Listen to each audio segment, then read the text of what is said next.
20세기 한국 소설 29. 권줄거리 안내 및 이메일 해설 송영, 조혜일, 조선작.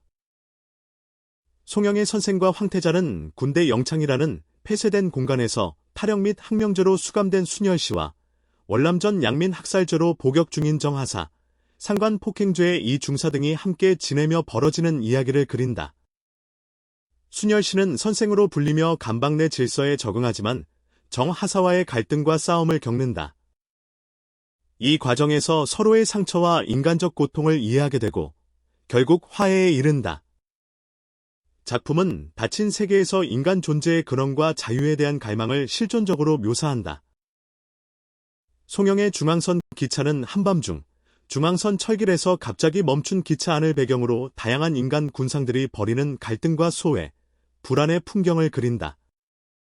어둠과 정체된 공간 속에서 승객들은 각자의 불안과 욕망, 적대감을 드러내며 서로를 경계하거나 공격한다. 작품은 폐쇄된 공간에서 드러나는 인간 본성, 근대화 과정에서 소외된 개인의 불안과 소외, 그리고 사회적 단절을 사실적으로 묘사한다. 이를 통해 근대 제도와 인간성의 문제를 비판적으로 드러낸다. 조혜일의 단편 뿔은 문학청년 가순호가 하숙집 이사를 위해 지객꾼과 함께 서울 도심을 이동하는 과정을 그린다. 지객꾼은 긴 뿔처럼 보이는 지게를 지고 거꾸로 걷는데 이는 현대화와 속도 경쟁에 저항하는 상징적 모습이다. 가순호는 지객꾼의 독특한 모습에서 인간다움과 저항의 의미를 발견하며 가족과 사회 속에서 방황하는 자신의 삶과 연결해 성찰한다. 작품은 산업화 시대 소외된 인간의 삶과 저항을 섬세하게 묘사한다. 조혜일의 아메리카는 가족을 잃은 주인공 나가 제대 후 미군 기지촌에서 숙부가 운영하는 클럽에 취직하며 시작된다. 나는 댄서들과 어울리며 기지촌의 활락과 허무, 그리고 미군에 의존하는 기생적 경제 구조를 목격한다. 댄서 기옥이 미군에게 폭력을 당하고 살해되는 사건을 겪으며 나는 이곳의 비극이 곧 한국 사회의 현실임을 자각한다. 결국 그는 서울 취직을 포기하고 각성된 태도로 기지촌에 남기로 결심한다. 조선작의 영자의 전성시대는 시골에서 상경한 순박한 처녀, 영자가 부잣집 식모로 일하다 주인집 아들에게 성폭행을 당한 뒤 봉제공장과 버스 안내양 등 힘든 일자리를 전전하다 교통사고로 한쪽 팔을 잃는다. 절망에 빠진 영자는 자살을 시도하지만 실패하고 결국 창녀가 된다. 월남전에서 돌아온 창수는 영자를 보살피며 사랑을 전하지만 영자는 사창과 화재로 비극적으로 생을 마감한다. 작품은 가부장제와 사회적 폭력에 희생되는 하층 여성의 비참한 현실을 그린다. 조선작의 성벽은 1970년대 도시 빈민과 하층민의 비참한 삶을 사실적으로 그린 소설이다. 주인공은 도시 변두리 판잣집에서 살아가며 산업화와 부의 편제로 인해 극심한 가난과 소외, 절망을 겪는다.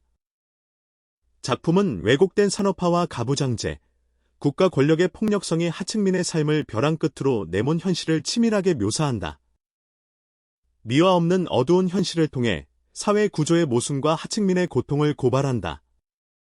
안녕하세요. 오늘 여러분과 함께 살펴볼 자료는 1970년대 한국 문학입니다. 특히 급격한 근대화의 이면을 파헤친 작가들 이야기인데요. 눈부신 성장 뒤에 가려진 그런 그림자들이죠. 맞습니다. 당시 사회가 뭐랄까 근대화 증후군이라고 할 만한 그러니까 빠른 변화가 가져온 여러 사회적 긴장, 불안 이런 걸 겪고 있었죠. 오늘 주목할 송영, 조혜일, 조선작 이 세 작가는 바로 그 시대의 어떤 소외와 인간성 상실 문제를 아주 날카롭게 포착했습니다. 네, 이분들이 각자 어떤 시선으로 70년대의 그 맨 얼굴을 그려냈는지 그 의미를 함께 탐색해 보시죠. 먼저 송영 작가부터 시작해 볼까요? 제가 알기론 이분 탈영 경험도 있으시고 또 수감 경험도 있으시고 좀 평범하지 않은 삶을 사셨다고 들었어요. 네, 맞아요. 그 경험이 작품 세계의 핵심을 이룹니다. 특히 그 군 교도소 체험을 녹여낸 중편 선생과 황태자가 대표적인데요. 교도소라는 극한의 폐쇄 공간. 이게 단순히 사회 축소판을 넘어서요. 거대한 시스템이 개인의 영혼을 어떻게 억압하는지 그 심리적 무게감을 아주 생생하게 그려냅니다. 이건 정말 송영 작가만이 할 수 있는 통찰이죠. 아, 선생과 황태자라. 제목부터가 뭔가 흥미롭네요. 교도소 안에서 서로 다른 방식으로 체제에 반응하는 그런 인물들 같군요. 정확합니다. 지식인인 선생, 그러니까 순열 씨는 외부에서 온 이질적인 존재잖아요. 그래서 기존 질서에 균열을 내고요. 반대로 황태자, 정하사는 체제에 순응하면서 그 안에서 권력을 누리는 인물이죠. 네네.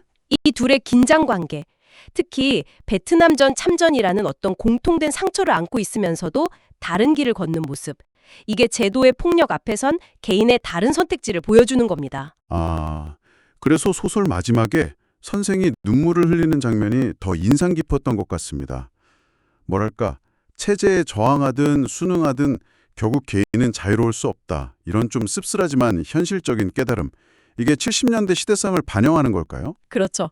결국은 둘 다 시스템의 희생양이라는 어떤 동질감 또는 연민의 눈물로 해석할 수 있습니다. 제도의 거대함 앞에서 개인이 갖는 실존적 한계를 아주 처절하게 보여주는 장면이에요. 또 다른 작품 중앙선 기차도 보면 그 혼잡한 완행열차 안 풍경이나 일부러 대화랑 지문을 모호하게 섞어 쓰는 독특한 문체 같은 게 있거든요. 이런 것들도 다 70년대의 혼란스러운 현실을 좀 낯설게 그러면서도 강렬하게 느끼게 하는 장치라고 볼 수 있습니다. 네, 송영 작가가 그렇게 폐쇄된 공간 속에서 개인의 실존적 고뇌를 파고들었다면 조혜힐 작가는 시선을 좀 더 넓힌 것 같네요. 사회 전반에 스며든 폭력이라는 문제를 정면으로 다뤘다고요. 그분이 말하는 폭력은 구체적으로 어떤 종류의 폭력을 말하는 건가요?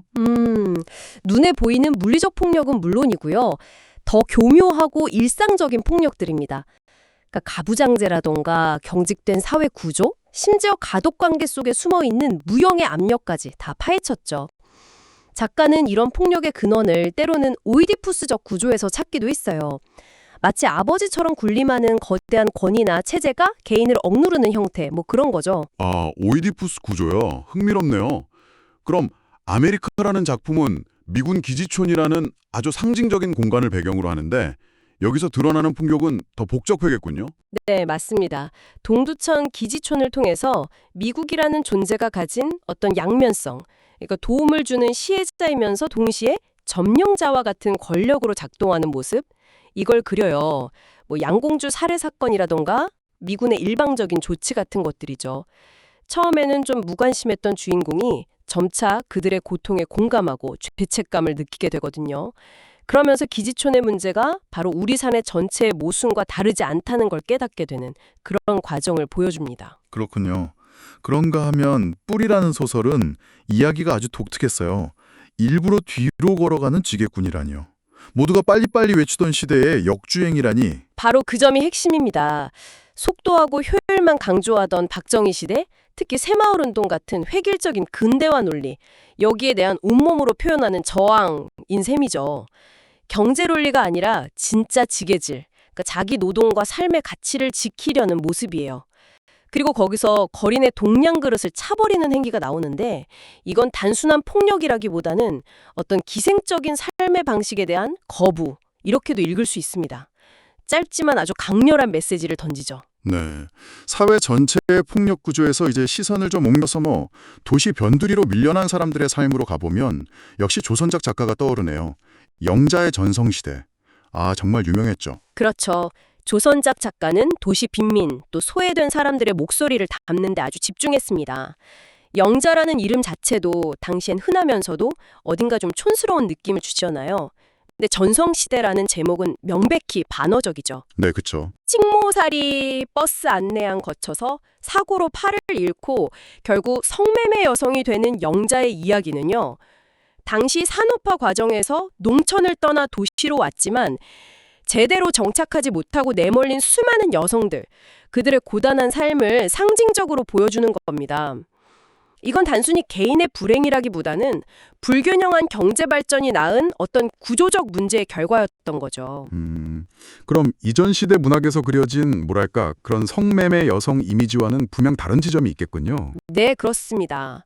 해방 직후나 전쟁 후 문학에서는 주로 미군 기지촌 여성을 그리면서 어떤 민족적 수치심이나 개인의 타락, 이런 것과 연결하는 시선이 강했거든요. 근데 70년대 조선작의 영자는 급격한 경제 성장 과정에서 필연적으로 발생한 사회 구조적 모순의 희생양으로 그려집니다. 어떤 윤리적인 비난보다는 연민과 사회 비판의 시선이 훨씬 강하죠. 성벽이라는 작품도 참 충격적이었습니다. 아니, 가난한 동네를 가리기 위해 벽을 세운다니요? 그 성벽이요. 그게 근대화된 문명 세계가 자신들의 질서와 미관을 위해서 어떻게 가난하고 불편한 존재들을 문자 그대로 가려버리는지, 즉 배제하고 격리하는지를 보여주는 아주 강력한 상징입니다.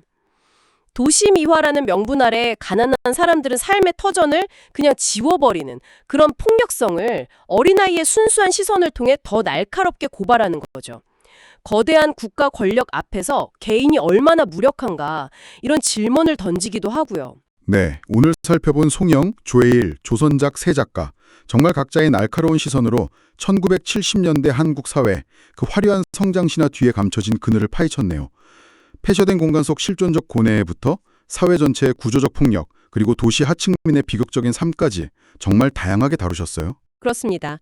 이 작품들은 단순히 지나간 시대의 기록에만 머무는 게 아니라 발전이라는 이름 아래 우리가 혹시 무엇을 놓치고 있는지, 또 소외되는 이들은 없는지, 현재에도 계속해서 질문을 던지고 있습니다. 문학이 어떻게 시대를 증언하고 또 우리 스스로를 돌아보게 만드는지 보여주는 아주 귀한 예들이라고 생각합니다. 어쩌면 우리가 살고 있는 지금 이 시대에도 눈에 보이는 화려함 뒤에 숨겨진 또 다른 성벽이 있을지도 모르겠습니다. 혹은 시대의 속도를 따라가지 못해서 뒤처지는 영자나 지게꾼 같은 이들이 있을 수도 있고요. 오늘 이야기가 여러분 주변을 한 번 더 세심하게 돌아보는 작은 계기가 되었으면 좋겠습니다.